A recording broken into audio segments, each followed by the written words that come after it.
Sir నమస్కారం sir. నమస్తే.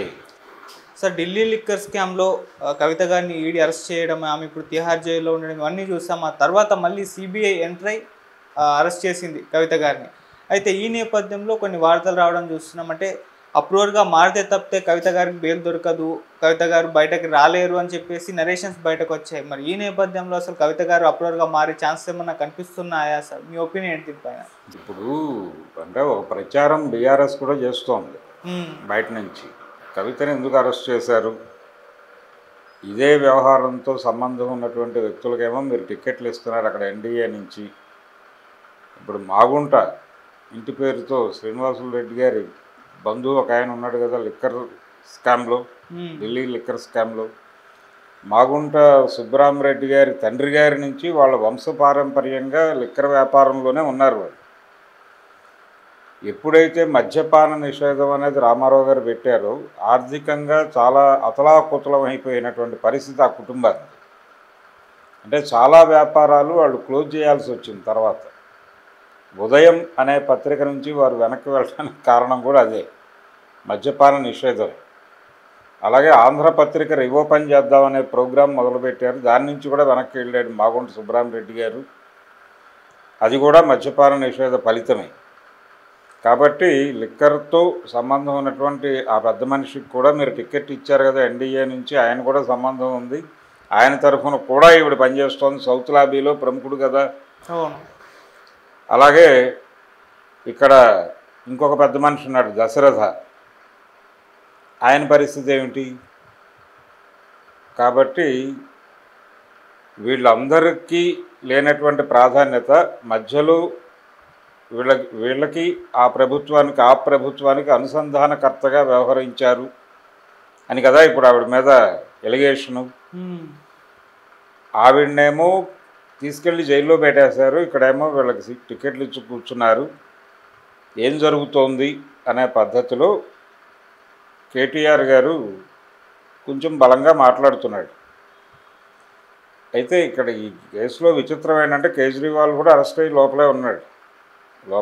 Parliament ఎన్నికల ముంగిట్లో ఉన్నారు వీళ్ళు. ఏమిటి ప్రోగ్రాం అంటే యాక్చువల్గా కవితని అరెస్ట్ చేయటం వెనకాల ప్రోగ్రాం ఏమిటి? కేంద్ర ప్రభుత్వ కార్యక్రమం ఏమిటంటే చాలా స్పష్టంగా తెలంగాణలో బీజేపీ ఎన్ని సీట్లు గెలుచుకుంటుంది అనేది, అది ఎలా ఏమిటి అనేది, అక్కడ కాంగ్రెస్ సహకారం కూడా బీజేపీకి వచ్చే అవకాశం ఉంది అని కూడా ఒక ఆర్గ్యుమెంట్ బయటకు వచ్చింది. ఓకే, రేవంత్ రెడ్డి గారు వాంటెడ్గానే కొన్ని సీట్లలో బీజేపీ వారికి ఎదురకుండా డమ్మీ క్యాండిడేట్స్ని నిలబెట్టాడు అని కూడా ఒక ప్రచారం నడుస్తోంది. అంటే బీజేపీ గెలుపుకు దోహదపడేలాగా రేవంత్ రెడ్డిని ఆర్గనైజ్ చేస్తున్నది చంద్రబాబు వెనక నుంచి అని కూడా ఒక సిద్ధాంతం ప్రచారంలో ఉంది. కాబట్టి బీఆర్ఎస్ గనక ఏదన్నా గెలిస్తే, బీఆర్ఎస్ ఒక్క సీటు కూడా గెలవదని చెప్పి రేవంత్ రెడ్డి గత చాలా కాలంగా మాట్లాడుతున్నాడు.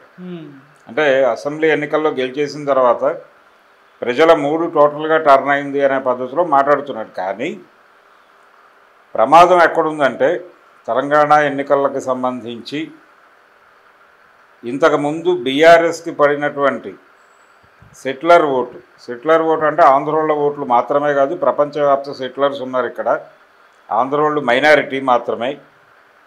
కాబట్టి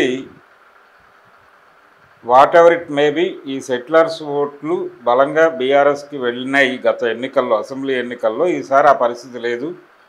అందులో కొంత భాగం కాంగ్రెస్కి, కొంత భాగం మాత్రమే కాంగ్రెస్కి వెళ్ళి మేజర్ భాగం బీజేపీ వైపు తిరిగే ప్రమాదం ఉంది. బీఆర్ఎస్ స్టాండ్ మీద నిలబడే ఓట్లు పెద్దగా కనిపించటం లేదు. ఇది గ్రౌండ్ రియాలిటీ. రెండోది, కాంగ్రెస్కి అనుకూలంగా పడినటువంటి నేటివ్ తెలంగాణ ఓట్లో కనీసం 10% ఓట్లు టర్న్ అయ్యేటువంటి అవకాశం ఉంది. అది బీఆర్ఎస్ అనుకూలంగా టర్న్ అవ్వచ్చు. సో బీఆర్ఎస్కి గనక ఒక్క సీట్ రాదని వీళ్ళు మాట్లాడుతున్నప్పటికీ కొన్ని సీట్లు గెలుచుకునే ప్రమాదం అయితే ఉంది. అవి తమ కంట్రోల్లో ఉంచుకోవాలి అనే ప్రోగ్రాంలో భాగంగా కవితని హోల్డ్ చేసి పెట్టారు. గతంలో కిడ్నాప్ చేసి ర్యాన్సమ్ అడిగేవాళ్ళు, ఇప్పుడు అరెస్ట్ చేసి ఎంపీ సీట్లు ర్యాన్సమ్గా అడుగుతున్నారు. కేజ్రీవాల్ను లోపలేయటం అంటే ప్రపంచవ్యాప్తంగా ఒక వార్నింగ్ ఇవ్వటం. మా దగ్గర ప్రతి ఒక్కటి చరిత్ర ఉంది, ఎవరిని ఎప్పుడు ఎలా లోపలికి తోయాలో అలా తోస్తాం. ఇప్పుడు ఏపీలో చంద్రబాబు విడిగా ఉండేవాడు, చంద్రబాబు తోక జాడిస్తాడనే భయం ఉండేది బీజేపీకి. జగన్ అనుకువగా ఉంటాడు, చంద్రబాబు తోక జాడిస్తాడు అనే ప్రమాదం వాళ్ళు తరచూ అనుకునేవాళ్ళు. కొన్ని సందర్భాల్లో బహిరంగంగా మాట్లాడేవాళ్ళు.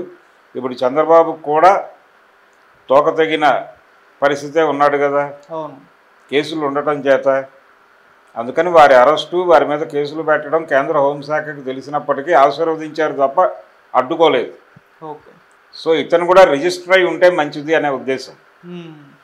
ఆ ఉద్దేశం చొప్పున ఏపీలో ఎలాగూ తెలుగుదేశం తరఫున గెలిచిన ఎంపీలు, జగన్ తరఫున గెలిచిన ఎంపీలు కూడా వెళ్ళి అక్కడే పెరేడ్ చేస్తారు. బీజేపీ కాంపౌండ్లో, మోడీ గారి కాంపౌండ్లోనే పెరేడ్ నిర్వహిస్తారు. అలాగే ఇక్కడ కాంగ్రెస్ నుంచి కొన్ని కాంప్లిమెంటరీ సీట్లు పొందే ప్రయత్నం జరుగుతోంది అనేది ఒకవేళ నిజమని నమ్మితే బీజేపీకి కొన్ని సీట్లు వస్తాయి.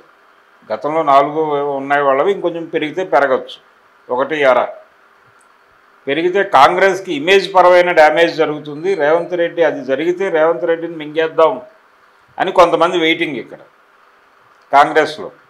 With in Congress, veteran Congress people ఈ రిజల్ట్స్ కోసం చాలా ఈగర్గా వెయిటింగ్. అదొక ప్రమాదం రేవంత్ రెడ్డికి ఉన్నప్పటికీ దీన్ని కంట్రోల్ చేయగలరనే ఉద్దేశంతోనే మొన్న మాట్లాడిన మాట. ఏమన్నాడు? ఇంటర్నల్ నాకు బ్యాక్ స్టాబింగ్ జరిగే ప్రమాదం ఉంది, నన్ను వెన్నుపోటు పడడానికి నా పార్టీ నాయకులు ప్రయత్నం చేస్తున్నారు అని వారు ఇదే విషయాన్ని ఇంకోలా చెప్పాడు ప్రపంచానికి. సో ఆ స్టేట్మెంట్ ఆధారంగా ఈయన ఏదైనా బీజేపీకి సహకరిస్తున్నాడా అని అనుమానిస్తే బీజేపీకి 1 సీటో 1/2 సీటో పెరిగితే, లేదు గతంలో వచ్చిన సీట్లు వాళ్ళు కనీసం సెక్యూర్ చేసుకుంటే బీఆర్ఎస్ కొంత మెరుగుపడి వారు అంటే గతంలో గెలిచిన సీట్ల కంటే తగ్గినప్పటికీ 1-6 వచ్చినప్పటికీ అవి కూడా తమ కాంపౌండ్లోనే ఉండాలి కదా. ఇప్పుడు కాంగ్రెస్కి వెన్నుపోటు పొడిపించే కార్యక్రమం ఒకటి నడుస్తోంది ఇక్కడ. దీనికి తోడు ఎవరు గెలిచినా మన తోడులోనే ఉండాలనే ప్రోగ్రాం కూడా నడుస్తోంది. ఈ కార్యక్రమాలన్నిటి నిర్వహణలో భాగంగానే కవితను అరెస్ట్ చేసి లోపల పెట్టారు. ఇది అందరికీ తెలిసిన విషయమే. ఇప్పుడు ఆవిడ అప్రూవర్గా మారి ఏదో చాలా విషయాలు చెప్పేసి చాలామందిని ఎదికించేసి ఏదో చేస్తారనేటువంటి ప్రచారం జరుగుతోంది. కానీ వాళ్ళు చాలా ప్రశాంతంగా కేసు కంటెస్ట్ చేయడానికే సుముఖంగా ఉన్నారు. నిన్న కేటీఆర్ ఒక ఛానల్కి ఇచ్చిన ఇంటర్వ్యూలో కూడా ఈ కేసుకు సంబంధించి చాలా కేటగారికల్గా స్పందించాడు. ఆ స్పందనలో కూడా ఆయన చాలా స్పష్టంగా మేము కంటెస్ట్ చేస్తాము, కంటెస్ట్కి వెళ్ళే పరిస్థితుల్లో కేసును నడపటం లేదు అని ఒక విమర్శ చేశాడు ఆయన కేంద్ర ప్రభుత్వం మీద. వీళ్ళేదో బీజేపీకి వ్యతిరేకంగా ఉంటారని అయితే అనుకోనక్కర్లేదు, అనుకూలంగానే ఉండొచ్చు. అనుకూలంగా ఉండటం అనే దాన్ని నిర్ధారణ చేసుకోవటానికి, అంటే తాకట్టు పెట్టుకుంటారు కదా మీరు ఫోన్లో, అంటే మీ ఫోన్పేలో గూగుల్ పేలోనో డబ్బులు ఉన్నాయని చెప్పి ఒక సరుకేదో కొనేస్తారు, బిల్ అయిపోతుంది. తీరా ఇందులో డబ్బులు లేవు, అప్పుడే ఎక్కడికో వెళ్ళిపోయినాయని మీకు తెలుస్తుంది. తెలిసినప్పుడు ఏం చేస్తారు? బయటికి వెళ్ళి తీసుకొచ్చే టైం ఉండదు కాబట్టి ఒకటి మీరు కొన్న సరుకు వాడి దగ్గర పెట్టడానికి వాడు అంగీకరించడం, మీ దగ్గర ఉన్నటువంటి వాల్యుబుల్ది ఇంకేమిటేదో సమానమైనటువంటి విలువ ఉన్నది అక్కడ తాకట్టు పెట్టి ఈ సరుకు తీసుకెళ్ళి సాయంత్రం వెళ్ళి డబ్బులు కట్టి దాన్ని విడిపించుకుంటారు. ఇది కదా జరిగే కార్యక్రమం. ఇదే ప్రోగ్రాంలో భాగంగా కవితను హోల్డ్ చేశారు, కేజ్రీవాల్ను హోల్డ్ చేసి ప్రపంచానికి వార్నింగ్ పంపే ప్రయత్నం చేశారు. ఎంతమంది స్పందించి దానికి అనుకూలంగా వెడతారు అనేది చూడాలి. తమిళనాడులో కూడా నిన్న లోకేష్ గారు జరిపినటువంటి విజయవంతమైనటువంటి యాత్రలో గెలిస్తే, ఒకవేళ అక్కడ వీరు ప్రచారం చేసినటువంటి క్యాండిడేట్స్ ఎవరన్నా గెలిస్తే అవి కూడా వెళ్ళి బీజేపీ కాంపౌండ్లో కూర్చునేవి. అందుకని అక్కడ స్టాలిన్ పార్టీ డిఎంకే వాళ్ళు కొంచెం అనుమానాస్పదంగా చూశారు. అతను చూడటానికి వెనకాల ప్రోగ్రాం ఇది కూటమి నుంచి వచ్చిన మనిషిగానే చూశారు తప్ప తెలుగుదేశం పార్టీ నాయకుడిగా చూడలేదు అతను. కాబట్టి భారతీయ జనతా పార్టీకి కూడా చాలా స్పష్టంగా తెలుసు ఈసారి గెలుపు అంత ఈజీ కాదు, నల్లేరు మీద బండి నడక కాదు అని వాళ్ళకి చాలా క్లియర్గా తెలిసే ఎంతకైనా తెగించడానికి సిద్ధపడే ఈ అరెస్టులు ఇవన్నీ చేస్తున్నారు తప్ప వీళ్ళ ప్రయోజనాలు ఉన్నాయి, వాళ్ళ ప్రయోజనాలు ఉన్నాయి. కాబట్టి ఆవిడ ఇమ్మీడియట్గా అప్రూవర్గా మారే ప్రమాదం డెఫినెట్గా ఉండదు. వీళ్ళు మొదటి నుంచి స్ట్రాటజిక్గా వ్యవహరిస్తున్నారు. ఎవరిని విమర్శించినా దానికి ఒక సంజాయిషీ చెప్పుకోవడానికి అనువుగా మాత్రమే విమర్శలు నడుస్తున్నాయి. హార్డ్ కోర్ విమర్శలు కూడా తర్వాత సంజాయిషీ ఇచ్చుకోవడానికి అనువుగానే మాట్లాడుతున్నారు. నన్ను కేటీఆర్ మాట్లాడింది కూడా అదే. కాబట్టి కవిత గారు కంటెస్ట్ చేస్తారు తప్ప ఆవిడ అప్రూవర్గా మారేటువంటి వ్యవహారం డెఫినెట్గా ఉండదు. దీన్ని మరింత జటిలం చేయరు డెఫినెట్గా. ఈవిడే కాదు, కేజ్రీవాల్ కూడా సినిమా అర్థమైంది.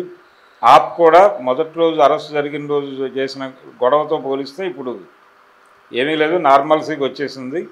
వాళ్ళు కూడా రోజువారీ యాక్టివిటీస్లో పడిపోయారు. వాళ్ళు కూడా రేపు పొద్దున ఒక కాంపౌండ్లోకి చేరే ప్రమాదం అయితే ఉంది. చూడాలి. ఇదంతా కాంపౌండ్ ప్రోగ్రామే. మోడీ కాంపౌండ్ కార్యక్రమంలో భాగంగానే అరెస్టులు జరుగుతున్నాయనే విషయం స్పష్టంగా క్లారిటీ ఉంటే ఆవిడ అప్రూవర్గా మారకపోవచ్చు అనేది కూడా అర్థమవుతుంది. ఏదైనా అనుకోని వైపరీత్యం జరిగితే ఆవిడ అప్రూవర్గా మారాలి తప్ప నార్మల్ కండిషన్స్లో గివెన్ సర్కమ్స్టాన్సెస్ ఇప్పుడున్నటువంటి పరిస్థితుల్లో ఆవిడ అప్రూవర్గా మారే ప్రమాదం అయితే లేదు. Thank you so much. Thank you.